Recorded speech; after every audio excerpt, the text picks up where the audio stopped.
Let's move on to another subject for discussion. It's the cost of food and other essential commodities, which is a testy matter that arouses emotions, various degrees of emotions for many Nigerians. The rising cost of food, goods and services in Nigeria has now attracted the attention of the House of Representatives following a motion by a member, Ibrahim Isiaka from Ogun State. The House has now set up a special committee to investigate the high cost of food items and other commodities in the country. And that committee is to be chaired by the Deputy Leader of the House, Peter Akpatason from Edo State.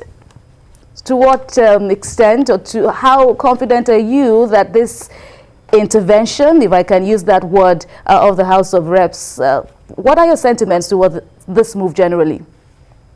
If you watch the session, I was glad some of them were very, very honest enough to say that there's nothing to investigate here. Everybody knows the problems. That we only want to investigate what we know. That the state of the economy is bad. The economy is not productive. The government is not, the fiscal and other monetary, policies of government are not helping matters. They all said it at the floor, so it's not. So they said, across Nigeria, especially where security is still a big deal, farmers are not farming.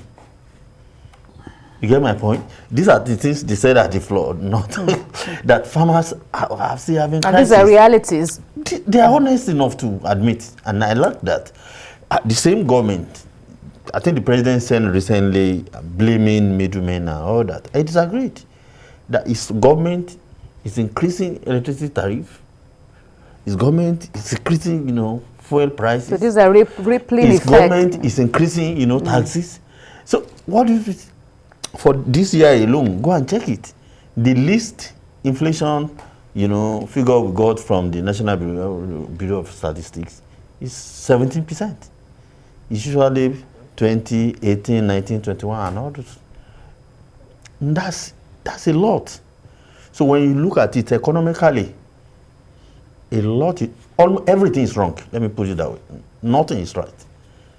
So when you look at why are we suffering, I believe it's going to get worse unless a lot of things, change.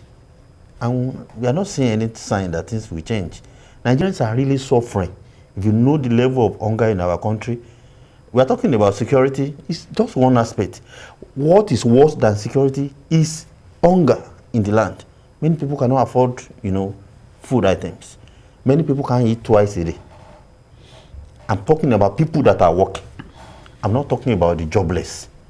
If you look at the figures of joblessness in Nigeria, I was in a program today, and when they were reading out figures, Nigeria is the second jobless country in the whole world. I was shocked. You get my point? So when you look at all of this, so when the House of Reps, it's okay, it's their job, oversight, investigate, but I'm happy that majority of those who spoke at the, during the plenary said there is no need to set up any committee, that we have too many committees already, that the issues are known to every Nigerian. You get my point? So I've mentioned some of them. How many times, when you are increasing taxes, you don't know what you are doing? When you are increasing electricity tariffs, you don't know that you are hitting at the jugular of the masses, the poor. When you are increasing petroleum products, you get my point? So all these things, when you put them together, add to the problems of banditry. Everybody has been saying, this government, please declare bandits as terrorists. Has that happened? The benefit will be there because we'll be able to deal with them squarely without thinking about repercussions in terms of litigations or human rights or whatever. You get my point? That has not happened. And they are doing worse things. In fact, some of the things Boko Haram are doing. You get my point? So, but when you look at this, the harm these bandits are causing to the farming sector in Nigeria. So when you cannot farm, you cannot go to your farm, your farming activities cannot take place, then what do? Do you know of, among all our, food items, beans, the most expensive now to touch. Beans. That's one thing that many Nigerians rely on to get their protein. You get my point? Now it is the most expensive. Go and try it in the market.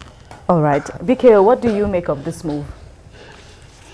Well, I thank them for at least talking about this. They are representatives of the people, and that someone can move this motion shows that at least they are concerned. Yes, they are very comfortable people, but the truth is they have constituents, and those constituents make unceasing demands from these lawmakers because life has become unbearable for a lot of those constituents. So they won't leave these people alone. They will keep making demands, demands, and demands. The problem of food inflation in our country is caused largely by insecurity. Insecurity as well as the exchange rate. Some of the food items that we even the government said no, don't import. We don't have enough, and that's why when you read the MBS's report, the report about the inflationary trend for last month, they were talking about the price of bread, cereals, milk, cheese, egg, oil, fats, cocoa, and other things. We do not have enough of these things. So if you now say, oh, you are not going to allow them to bring in milk, do we have enough? Are we producing enough? And if we don't have enough, then the price will naturally go up. It's a function of demand and supply. Why is the dollar, for example, inconsistent? Why do Nigerians consistently go for the dollar? Because we have plenty of naira notes that a lot of the corrupt people in our society are bent on converting to naira. I mean to dollar. Because that is a stable store of value. They would rather convert it. If it was even, you know, countries like South Africa, UAE, the exchange rate is stable. In our own case, the exchange rate volatility is something that people don't even want to deal with. Why do airlines, for example, prefer to go to Ghana? Because in our country, the volatility, the exchange rate volatility ensures that even some of the gains that they make are eroded in no time. So manufacturers are struggling to produce. Some of them are closing their production lines because they do not have access to dollar to bring in raw materials. They have to go to the black market. A lot of them patronize the black market. By the time they produce stuff for you and I, in order to stay in business, they must increase the price. It's everything. If you buy, ask those who sell cars now, for example, the prices of cars have gone sky high because of the exchange rates. And that's not all. If you want to fix your car, you have mechanical problems with your car, the prices of spare parts have also gone sky high. That is exchange rates. So if you are traveling, you are traveling from one state to another, all of those things, the drivers will factor all of that into your fare, because they know that spare parts prices have gone up.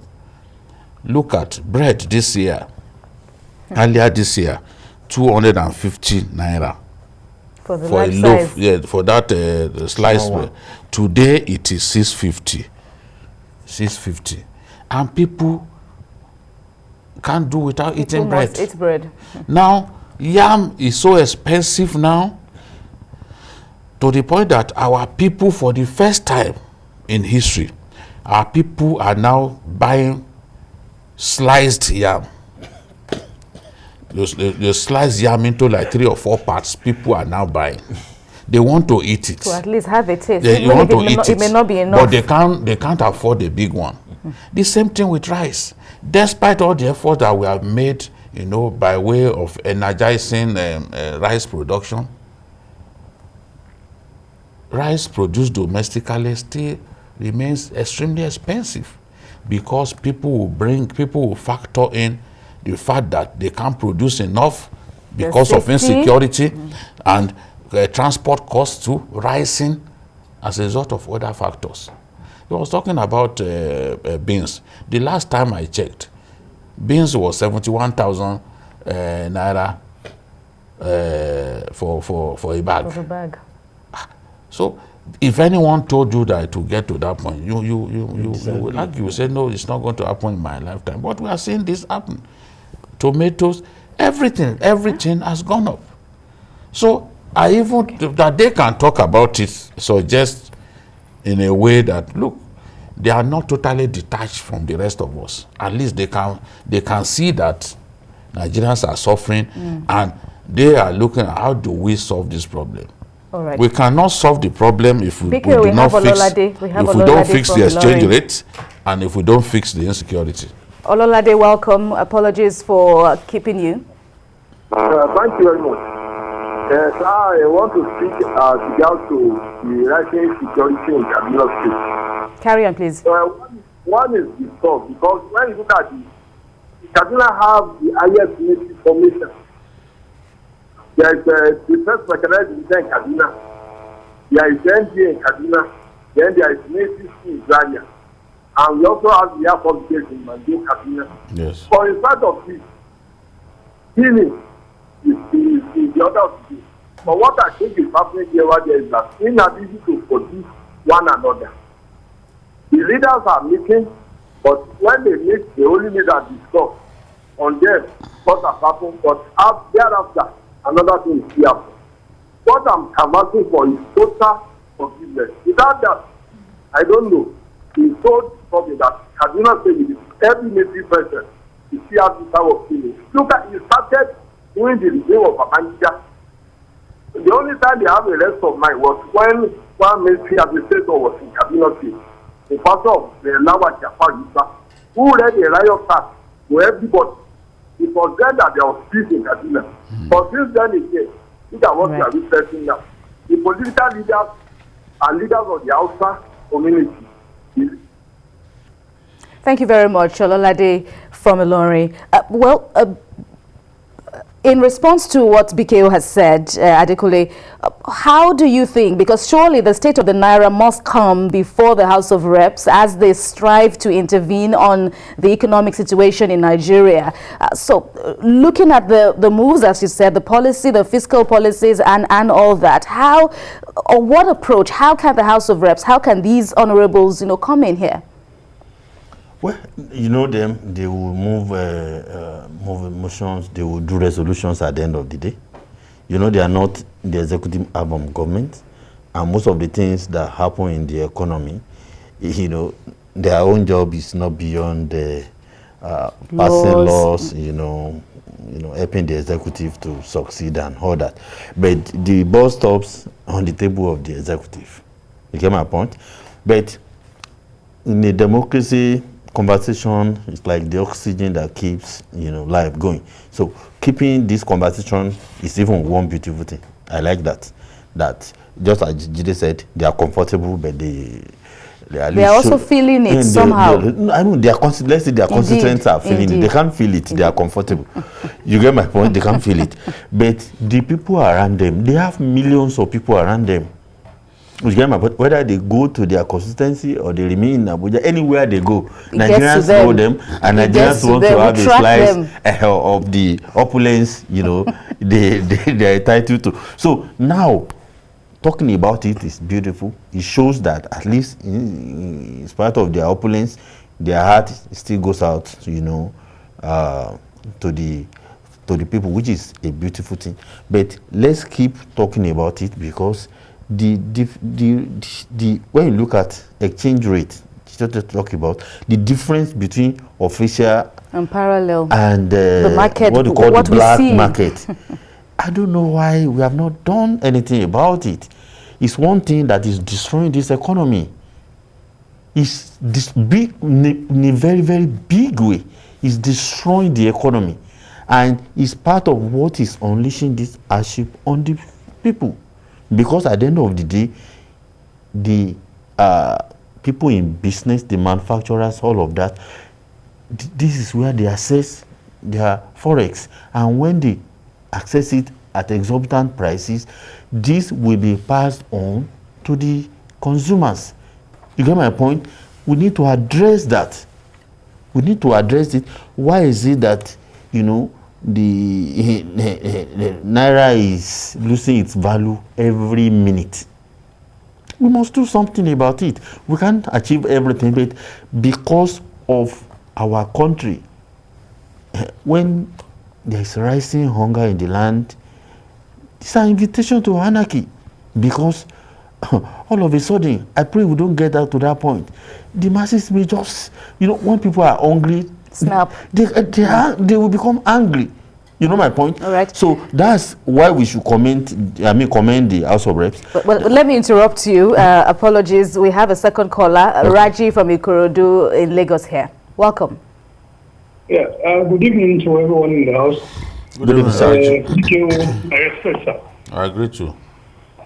Please, honestly, the Senate that is asking or talking about what they can do concerning the cost of living, what are they going to do? Are they going to give us food? Are they going to tell those who are bringing this food stuff down south here to bring down the cost of this material? They all know what is the cost or what are the costs of this rising cost of living.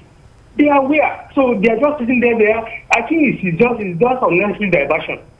I don't see what they can do there, because most of them don't have. Even if they have farm, they don't go there physically. But we know the cause of this our problem. There's nothing, and I said, there's nothing they can do concerning this increase in food unless God intervenes for us, because they are over comfortable. We are the ones that are feeling the pinch. They are not feeling it.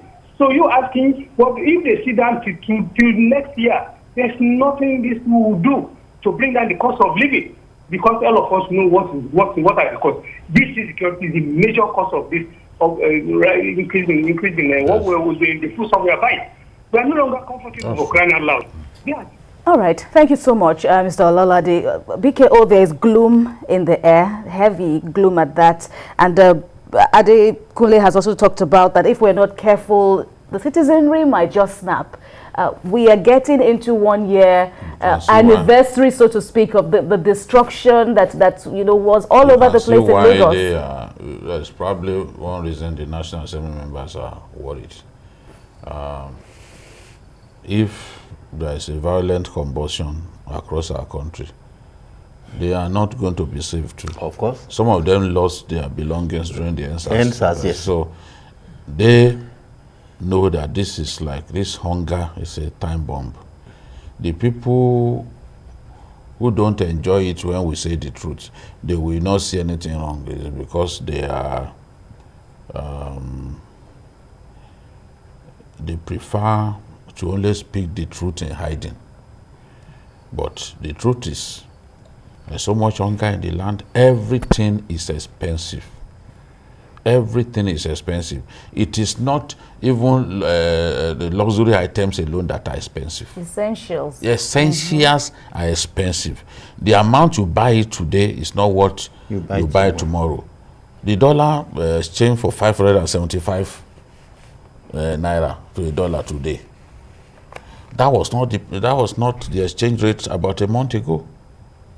We were made to believe that if they stop Aboki FX from publishing exchange rates, this thing, that it will come down. But you have intimidated the man. The CBN governor even threatened him with a fight. The man has stopped publishing. But the rate is not coming down. In fact, it's going up. So what do we do?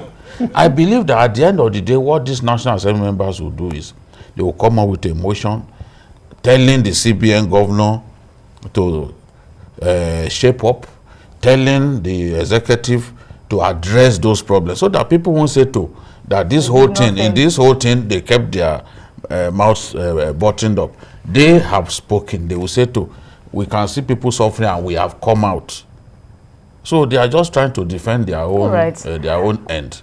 And I'm happy that at least they have opened up their mouth to say, look, this is wrong. You don't want to keep your hopes up. Well, BKO Adekunle Yusuf, I must thank you. You've also, given more than your own fair share of talking, at least, to keep this conversation School fees have gone up too, because those school owners also respond to what's going on in the market. We are all in the system. So everyone is pushing it. All right. We'll leave it at that and expect that more action to match this brilliant nuggets from you both will be expedited. Nigeria will be 61 years after all on October the 1st, which is tomorrow. Thank you very much, BKO, and you, Adekunle Yusuf. Thanks a lot. And thanks to you all out there for watching. That's our 7 for you today on Journalist Hangout.